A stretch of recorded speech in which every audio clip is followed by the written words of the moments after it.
Hola, soy Santiago López y esto es COVID-19 la semana en América, el espacio de France 24 en donde les contamos un resumen de los principales acontecimientos de nuestro continente en torno a la pandemia del COVID-19. No solamente noticias, también historias de vida y consejos médicos. Estos son los temas que tenemos preparados para el día de hoy. En Nueva York, en esta ciudad de Estados Unidos, la ciudad donde más muertos ha dejado el coronavirus hasta ahora, la mayoría de las víctimas son hispanos y también afrodescendientes.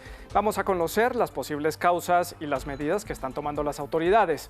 Hablaremos del acaparamiento y la confiscación de suministros médicos en diferentes partes del mundo que impide que otros países puedan acceder a implementos médicos importados y que son de primera necesidad.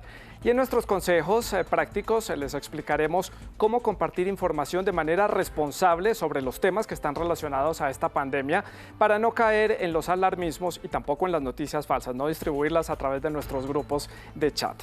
Pues vamos directamente a la información. La OMS lo dijo ya. Estados Unidos es en este momento el foco de la pandemia a nivel internacional y dentro de la Unión Americana, el estado de Nueva York es donde más casos de contagiados y víctimas se han registrado últimamente. Pero de acuerdo con los registros oficiales, la mayoría de las víctimas mortales corresponden a hispanos y también a afrodescendientes. Federico Cue Barberena nos cuenta en detalle qué es lo que está sucediendo en la Gran Manzana. El COVID-19 avanza en Estados Unidos. Mientras las autoridades temen por la llegada del coronavirus a las comunidades rurales, Nueva York sigue siendo el foco principal en el país.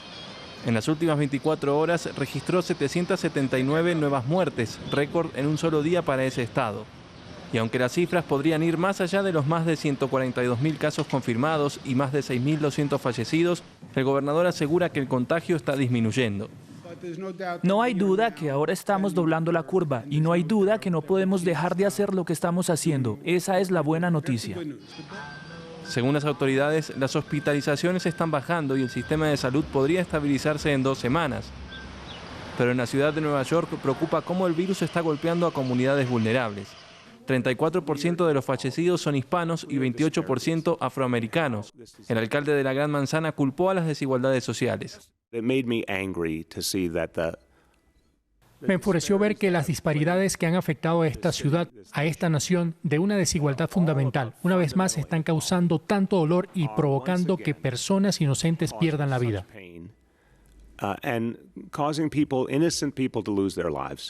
Mientras tanto, Nueva Jersey, Michigan, Luisiana y el sur de Florida se mantienen como otros focos de la enfermedad en el país. Y las autoridades destacan la actuación en California, uno de los primeros en registrar el brote, que ha conseguido limitar el número de casos gracias a medidas estrictas como el confinamiento total. En las emisiones de noticias de France 24 hemos conversado con el doctor Oscar Franco, quien está en los Países Bajos. Él es asesor médico de France 24 y nos comentó algunas de las causas sobre estas elevadas tasas de muertes de personas hispanas y afrodescendientes en la ciudad de Nueva York. Esto fue lo que nos contó. Para ponerlo en contexto, aproximadamente en un año mueren unas 57 millones de personas, lo que es equivalente a 150.000 personas al día. Si miramos a Estados Unidos, donde está ahora mismo el epicentro de la pandemia, vemos que en Estados Unidos normalmente mueren unas 7.700 personas al día. El día 7 de abril murieron casi 2.000 personas por coronavirus, 1.800 por enfermedades del corazón, y unas 1.700 por cáncer y unas 466 por tráfico, accidentes. Entonces vemos cómo el coronavirus está superando todas estas otras causas que causan mortalidad en la población. Sí se ha reportado en el estado de Illinois, en Nueva York también, que está golpeando aún más fuerte a los afroamericanos y también a la población hispana. Las razones por esto puede ser la posición socioeconómica, puede ser también el acceso a tener un seguro de salud y también la presencia de otras enfermedades como la diabetes, la hipertensión y las enfermedades del corazón que se han reportado más presentes en hispanos y en afroamericanos en estas poblaciones de Norteamérica. Vamos a completar esta información con Mamen Sala, ella es la corresponsal de France 24 en la ciudad de Nueva York y ella conoce más detalles de lo que está sucediendo allí. Mamen, lo último pues es estos casos, estos hechos que se están teniendo lugar allí en Nueva York, las muertes de los hispanos y de los afrodescendientes y también la alta tasa que se está presentando allí. ¿Qué dicen las autoridades locales tanto de estas cifras como de los casos particulares de hispanos y afrodescendientes? Sí, claramente, Santiago, es algo que hemos visto en todo el país y aquí especialmente en Nueva York, ya lo decíamos, que también ha sido bastante importante la cifra de latinos y de afroamericanos afectados por el COVID-19. El gobernador Cuomo ya dijo que iba a dedicar mucho más test a estas minorías para poder analizar, para poder tener datos para estudiar y saber por qué se da esta tendencia. Como nos explicaba el profesor, también han dicho que estas minorías tienen unas enfermedades anteriores que podrían hacerles mucho más vulnerables precisamente para el COVID-19. Pero además, el alcalde Bill de Blasio también puso de manifiesto que esto lo que hace es mostrar las diferencias sociales y económicas que hay en el país. Y es que estas minorías, Santiago, tienen acceso a menos recursos y también a menos seguros médicos, por lo que muchas veces evitan ir a los hospitales cuando se encuentran mal y esto podría hacer pues, que lo contagiaran dentro de sus comunidades o incluso que empeoraran. Además, también se ha dicho que la mayoría de latinos y afroamericanos, muchos de ellos trabajan en primera línea de batalla contra el COVID-19 y esto podría ser también otro de los motivos por los que están más afectados. Mamen, y también a nivel nacional, desde la ciudad de Washington, desde la capital, han hecho anuncios importantes para seguir haciendo frente, porque es que preocupa mucho la situación en Nueva York, no solamente las condiciones de los hispanos y los afrodescendientes, sino porque el sistema de salud de la ciudad y del estado se están comenzando a ver desbordados por lo que están viviendo allí. Sí, así es. Hospitales y morgues se encuentran desbordados, pero Santiago, estamos ante un día que hoy ha habido unos datos positivos. Donald Trump se ha mostrado muy positivo, como siempre lo suele hacer, pero esta vez con un poquito de prudencia ha dicho que quiere reabrir el país cuanto antes, que este país, esto seguro que lo habrán escuchado antes, no se ha hecho para estar cerrado y hoy mismo ha dicho que abrirá este país lo antes posible, pero sin poner en peligro ninguna vida. Por primera vez lo hemos escuchado hablar de una manera un poquito más prudente. Ha dicho que será fundamental para poder volver a la normalidad el contar con suficientes test para todo el mundo. Al ritmo que vayan los test va a ser al ritmo al que podamos reabrir el país. Interesante también lo que hemos escuchado por parte del experto sanitario en estos momentos en la Casa Blanca, el doctor Anthony Fauci, que ha indicado que no se descarta que cuando se empiece a reabrir el país que sea necesario llevar un documento que acredite que una persona está sana para poder salir a la calle. Mamen, también nos llamó la atención a lo largo de esta semana el inicio de estos funerales masivos en fosas comunes, una medida que ha tomado la autoridad local allí en Nueva York. ¿Qué más información hay al respecto? Sí, como decía Santiago, sí que es verdad que los hospitales y morgues están desbordados, todo y que, como hemos dicho, aquí en Nueva York, que es el foco de esta pandemia, hoy se han estabilizado las hospitalizaciones y también han empezado a descender el número de muertos, pero aún así todavía las cifras son muy altas.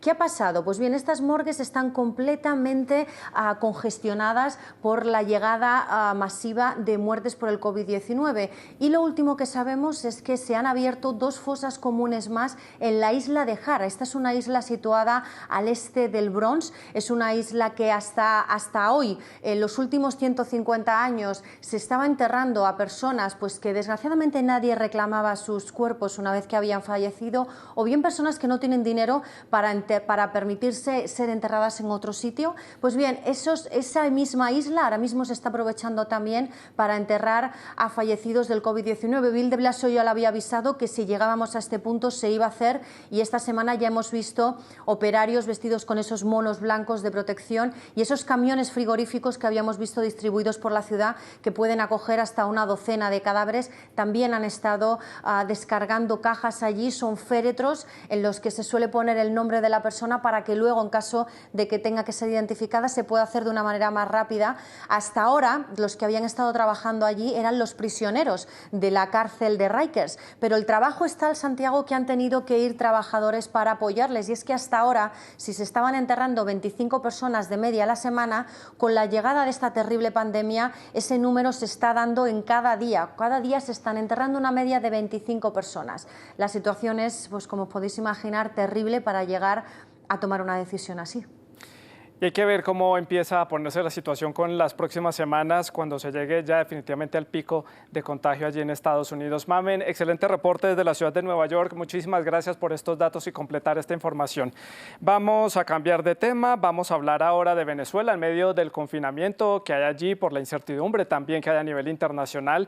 El gobierno de Venezuela, liderado por Nicolás Maduro, anunció el envío de artillería a sus fronteras. Esto tuvo lugar unos días después de que Estados Unidos ofreciera una recompensa de $15 millones por la captura de Nicolás Maduro y también reforzara con el envío de barcos sus operativos antinarcóticos en la zona del Caribe, frente a las costas de Venezuela. David González nos cuenta más. En medio de la tensión entre Estados Unidos y Venezuela, el presidente Nicolás Maduro ordenó activar sus defensas frente a un eventual ataque. En las próximas horas, ¿no?, he ordenado en el marco del operativo permanente Escudo Bolivariano la movilización de piezas de artillería para estar preparados para el combate por la paz. El mandatario venezolano ha acusado en repetidas ocasiones a Estados Unidos de querer realizar una operación militar para sacarlo del poder. Y es que recientemente el presidente Trump, en carrera presidencial, puso precio a la cabeza de Maduro y ordenó una operación militar antinarcóticos cerca de las costas venezolanas. Estados Unidos lanza hoy una operación antinarcóticos en el hemisferio occidental para proteger a los ciudadanos estadounidenses del azote mortal de los narcóticos ilegales. No podemos permitir que los cárteles exploten la pandemia para amenazar la vida de los ciudadanos. Hasta ahora las pruebas contra el presidente Maduro no son claras, pero la pregunta es si la acusación acelerará la caída del mandatario venezolano y justificará una operación militar, o si todo quedará como una propuesta más del presidente Trump en su afán de reelección. Y si hay una industria afectada por la pandemia del COVID-19 a nivel internacional es la industria aeronáutica. Flotas enteras de aviones están en tierra, los aeropuertos están solitarios y las operaciones aéreas están en unos mínimos nunca antes vistos. Eso queda en evidencia en el tráfico aéreo a nivel internacional en las diferentes regiones del mundo. La aplicación Flight Radar 24 nos permite ver exactamente cómo está en este momento el tráfico a esta hora en los Estados Unidos. Allí las aerolíneas siguen operando los vuelos domésticos. Incluso en un momento el presidente Donald Trump dijo que una de las medidas para mitigar el avance del virus era suspender los vuelos domésticos hacia las regiones más afectadas. Sin embargo, esa medida no fue adoptada desde Washington, pero aquí vemos que hay un amplio tráfico, sobre todo a la costa este, y aquí en el centro en Texas y en California, la costa del Pacífico. Si comparamos esta imagen con la imagen de América del Sur, con nuestra zona, parte de nuestro territorio, bueno, aquí vemos México, Centroamérica, no hay nada de tráfico aéreo. Algunos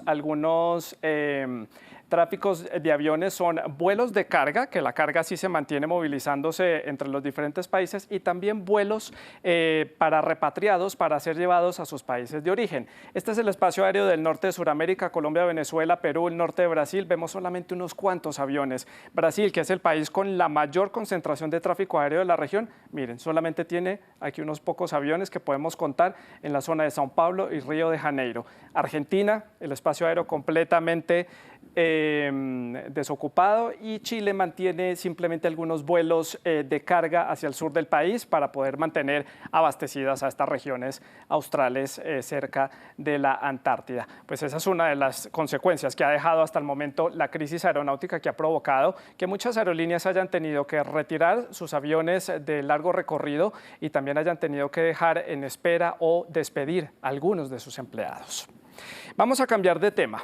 Varios políticos alemanes y también franceses han condenado a nivel internacional los métodos empleados por los compradores de Estados Unidos, como confiscar pedidos o pagar hasta 3 veces más y en efectivo para quedarse con pedidos de suministro y equipamiento médico para poder atender la demanda que tiene Estados Unidos en este momento.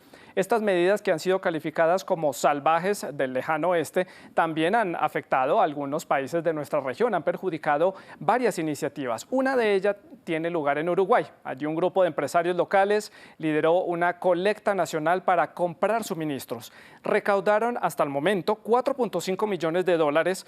A esta iniciativa también se unió el gobierno, los medios de comunicación, los ciudadanos, diferentes sectores sociales de Uruguay.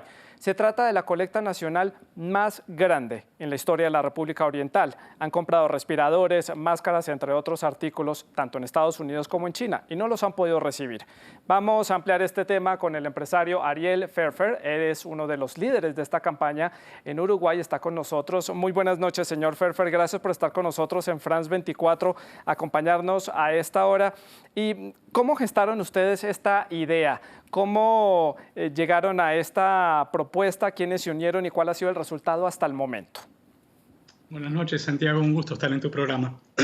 Esta iniciativa surge a partir del día 13 de marzo, que fue cuando apareció el primer contagiado de coronavirus en Uruguay.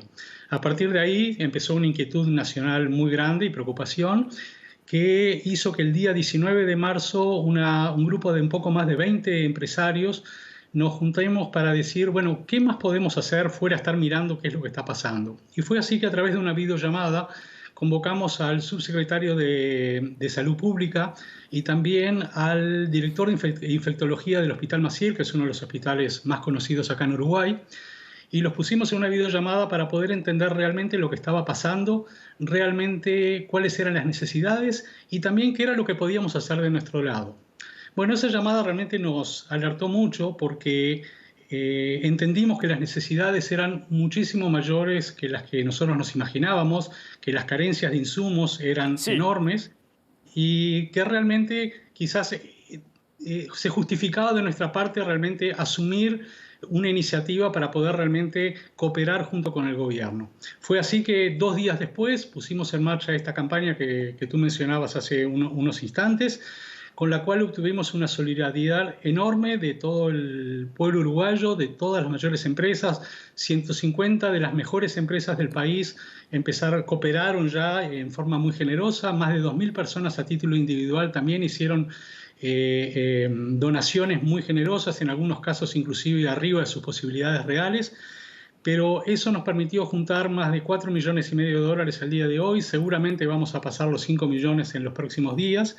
Y gracias a eso pudimos encaminar una serie de compras básicamente de los insumos principales que precisaba el país. Sí, señor Ferfer, ¿qué han podido comprar entonces con esa colecta, con esos 4.5 millones de dólares? ¿Qué han podido comprar y cuáles han sido las trabas que han tenido para poder llevar eso hasta Uruguay? Ok, bueno, al día de hoy llevamos comprados más de 50.000 kits de diagnóstico, más de 25.000 prendas de protección para los médicos, 136 monitores, de los cuales voy a hacer una mención un poquito en unos instantes sobre esos monitores, 136 respiradores, con los respectivos monitores que deben acompañar a estos equipos. También hemos donado 15 ambulancias 0 kilómetro, 100.000 mascarillas N95. Estamos ahora ya justamente por encomendar 1 millón de mascarillas adicionales y también hemos donado $30.000 a la Cruz Roja para que compraran insumos de limpieza para los hogares de ancianos. ¿Y las dificultades que han tenido para llevar estos respiradores y estos productos que han adquirido en Estados Unidos y en China, cuál ha sido entonces? Bueno, lamentablemente las cosas en el mundo real no siempre se dan como uno las planifica y se las imagina. Y le voy a contar 2 casos bien concretos que hemos tenido, que son parte de las dificultades que estamos enfrentando. De esos 136 respiradores que yo mencionaba recién, 10 de ellos fueron comprados, por ejemplo, a una fábrica en Estados Unidos. En la situación actual, donde el planeta Tierra entero está atrás exactamente de los mismos insumos, las decisiones de compra tienen que ser extremadamente rápidas y dinámicas y no responden a los procesos normales que uno está acostumbrado cuando hace un proceso de importación. Los pagos son todos por adelantado y los pedidos hay que confirmarlos en pocas horas a partir del que está disponible, esos insumos están disponibles para quien los quiere comprar. Lo que nos ha pasado, por ejemplo, en el caso de 10 respiradores comprados en los Estados Unidos, fue que la FEMA, que es la Agencia de Emergencia Médica de los Estados Unidos, una vez que nosotros ya habíamos confirmado ese pedido, lo habíamos pagado y estábamos con la expectativa de poder recibirlo en los próximos días, la FEMA decretó que ninguno de esos insumos podía dejar los Estados Unidos. Entonces, por lo cual, la fábrica que nos iba a proveer de esos equipos simplemente canceló el pedido y bueno, nos quedamos con 10 respiradores nuevos que está muy difícil conseguirlos hoy en día en otras partes del mundo. Otro ejemplo lo tuvimos en China, donde el día 31 de marzo teníamos 30.000 kits de diagnóstico que estaban prontos para ser embarcados y ya estaban el 31 de marzo fueron llevados al hangar del aeropuerto para que el día 1 de abril pudieran ser embarcados rumbo a Uruguay. Ese día 1 de abril el gobierno chino sacó un decreto por lo cual ningún insumo médico que saliera de China no podía salir si todos los laboratorios no tenían las respectivas certificaciones. Nosotros esos kits ya los habíamos probado y ya habíamos verificado que tenían un 97% de eficacia, que son uno de los mejores del mundo, o sea, estábamos seguros de que esos equipos eran buenos. Sin embargo, el laboratorio no tenía las certificaciones específicas para ese kit de diagnóstico y por lo tanto el embarque fue parado. Y bueno, hasta hoy en día estamos luchando vía diplomática para ver cómo poder liberar los embarques. Pero todas esas cosas atrasan y dificultan la operativa de poder proveer al gobierno uruguayo de los insumos que está precisando. Claro, y seguramente Uruguay no es el único país que está teniendo esta situación. Señor Pfeffer, rápidamente, ¿qué opciones entonces tienen ustedes para liberar estos productos que ya han adquirido en China y en Estados Unidos para poder garantizar la entrega de estos equipos en los hospitales del interior de Uruguay? Ok, bueno, en el caso de los respiradores, lo que estamos es buscando en todo el resto de los fabricantes del mundo. No está sencillo, no está fácil, porque obviamente no hay respiradores disponibles en estos momentos. Y lo que estamos viendo es con mucha atención los procesos locales. En Uruguay, al igual que en el resto de los países, hay por lo menos 5 o 6 iniciativas que se están dando para fabricar respiradores de bajo costo y que se están desarrollando por varios grupos de emprendedores. Estamos muy atentos al desarrollo de estos respiradores en los próximos días para ver si son escalables a nivel industrial y si se pueden realmente fabricar una gran cantidad y de esa forma suplir las necesidades que tiene el gobierno uruguayo. Desde el punto de vista de los kits de diagnóstico, lo que estamos haciendo son 2 cosas en paralelo. Una es activamos a la Cancillería del país para que nos ayude vía diplomática frente al gobierno chino a ayudarnos a liberar esos kits que están retenidos ahí en el aeropuerto. Y simultáneamente hemos encontrado otros proveedores en otras partes del mundo y por lo cual ya hemos comprado 70.000 kits adicionales justamente para compensar esta carencia y además tener stock adicional. Pues éxitos en esta campaña a nivel nacional. Sé que muchos sectores del país se han unido. Muchas gracias por estar con nosotros en France 24 y seguiremos pendientes de lo que va a suceder allá en Uruguay cuando lleguen estos equipos médicos a ese país. Muchas gracias. Muchas gracias, Santiago. La región de América Latina es profundamente devota a la religión católica. La celebración de la Semana Santa es un momento cumbre para la fe hispana, pero el confinamiento y las restricciones impuestas por los gobiernos por la pandemia llevaron a que la Iglesia tuviera que idearse otros mecanismos para llevar a sus fieles a diferentes celebraciones y a las misas. ¿Cómo lo hicieron? Andrea Maya nos lo cuenta. La resurrección de la carne y la vida eterna. Amén. Con una misa televisada, muchos católicos en América Latina empezaron las celebraciones de Semana Santa. El cardenal de Bogotá ofreció una Eucaristía en la catedral de la capital colombiana y que fue transmitida a todos los hogares del país. Indudablemente que causa mucho dolor no poder celebrar la Eucaristía con todo el pueblo de Dios, con la participación de todos, pero yo pienso que es un poco también parte de esta, como despojarnos de nosotros mismos que nos pide el Señor para que podamos recibirlo plenamente a Él en nuestro corazón. En el techo de una iglesia en Caracas, este sacerdote dio la misa de Domingo de Ramos al aire libre con algunos feligreses que se unieron desde la distancia. Y la gente pues les hemos dicho eso, que no se acerquen, que no se entren muy cercanos, que desde su apartamento puedan escuchar la misa o el rosario o el mensaje que le queremos dar cada día. En La Habana, la catedral estuvo cerrada, pero uno de sus sacerdotes bendijo ramos de olivo en una de las plazas de la ciudad. Y venía a buscar guano bendito también para mi familia y a todo el mundo y a pedir por la humanidad. Y sin cumplir con los cuidados que se debe tener en estos tiempos de coronavirus, varios feligreses en Ciudad de México recibieron la bendición por parte de este sacerdote. Creo que la tradición no se puede perder, porque con la misa y sin la misa tenemos la creencia y somos fieles a nuestra religión católica. Esta es indudablemente una Semana Santa atípica para todos. Sin embargo, la gran mayoría de creyentes se han adaptado a los cambios que la pandemia ha provocado en la celebración más importante para los cristianos. Si bien los adultos mayores son una de las poblaciones de mayor riesgo del coronavirus en Argentina, muchos de ellos tienen que exponerse a filas y a estar al aire libre y hasta aglomeraciones para poder retirar el dinero de sus pensiones, un factor esencial para sus bolsillos. Conozcamos en detalle la situación que están viviendo en el siguiente reportaje. Son ellos los que deberían estar más protegidos. Muchos adultos mayores en Argentina están obligados a reclamar el dinero de sus pensiones directamente en las oficinas de los bancos. Las filas son largas y el servicio es lento, razón por la cual el horario fue extendido y está abierto en fin de semana. Y me preocupa el cajero, que hay pocos cajeros, y me preocupa la gente que hay, porque hay gente con chicos, gente embarazada, gente mayores también que vienen a cobrar cajero que tienen la tarjeta. Eso es lo más preocupante también. Y el contagio de que estamos todos, está bien, yo hago mi distancia, pero hay gente que no la toma. Esa es la cuestión. El miedo está latente siempre. La situación despertó la ira de varios políticos, incluida la exministra de Seguridad, Patricia Bullrich, que en su cuenta en Twitter dijo que exponer a los jubilados a hacer filas de más de 10 cuadras no es cuidarlos frente a la pandemia. Además, pidió al presidente argentino Alberto Fernández tomar medidas. Sí que da miedo. La forma como estaba ayer era de tener miedo.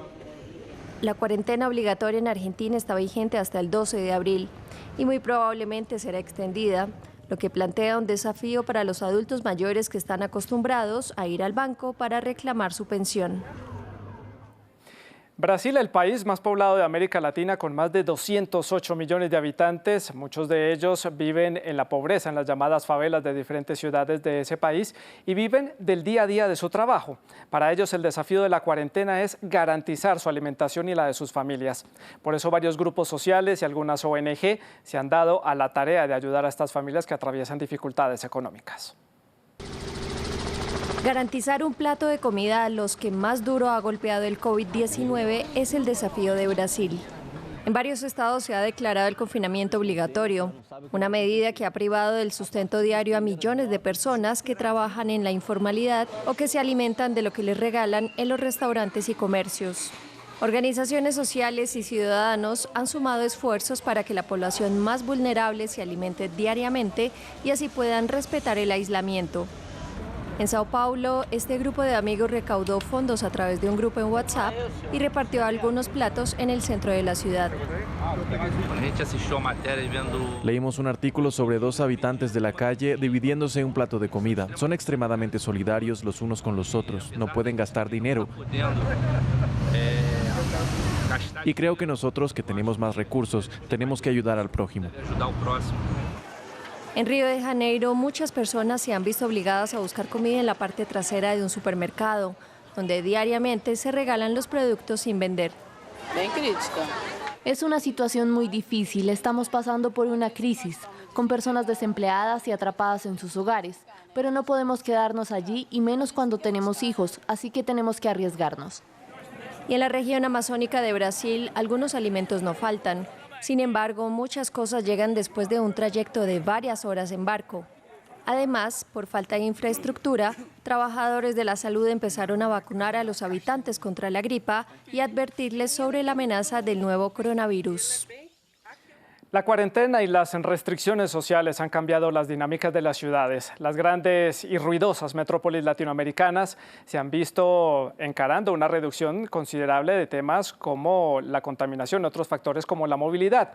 Por ejemplo, el uso del transporte también, las visitas a algunos lugares de entretenimiento, incluso la oferta nocturna también se ha reducido en varias de ellas.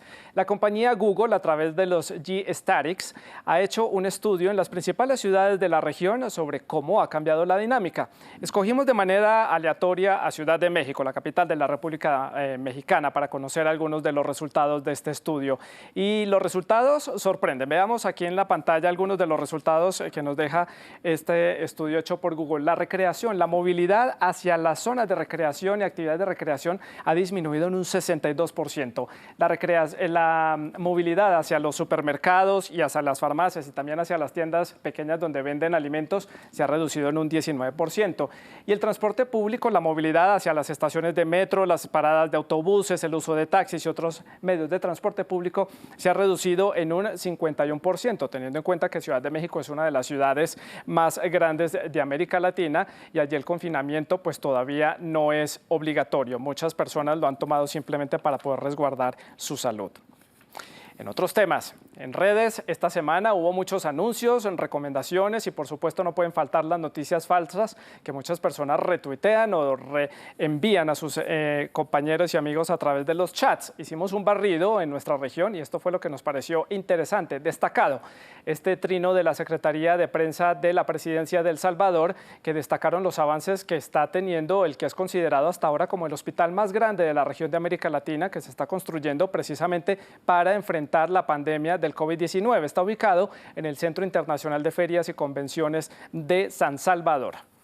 También destacado esta publicación de la UIT, la Organización Internacional de Telecomunicaciones de Naciones Unidas, que nos recuerda tener cuidado con los hackers. La pandemia les ha dado un ambiente perfecto, ideal para realizar ciberataques, robos de información y suplantación. Hay que estar atentos. Y por último, también las palabras de Tedros Adhanom, el director de la OMS a nivel internacional. Dice, no podemos bajar la guardia, levantar las restricciones y medidas podría provocar un repunte de la pandemia. Esto nos indica que las medidas las vamos a tener en nuestros respectivos países por más tiempo, más semanas. Nos hemos visto bombardeados por información de todo tipo sobre esta pandemia. Información oficial, información falsa que nos llega a través de las redes sociales y de los chats, como les estaba diciendo, que tenemos con nuestros amigos, con nuestros compañeros de trabajo y con los familiares. Pero es importante aprender a compartir la información de manera responsable para no caer en el alarmismo y sobre todo en la desinformación. Conversamos con Zuliana Lainez, ella es vicepresidenta de la Federación Internacional de Periodistas y nos dio algunas recomendaciones para compartir información de manera correcta. Bueno, a mí me gustaría dar como 4 tips bien concretos. Lo primero es no te creas todo lo que recibes. Lo segundo es no te leas solo los titulares, léete toda la información de ese texto, de ese banner o ese audio, escúchatelo completo que te ha llegado.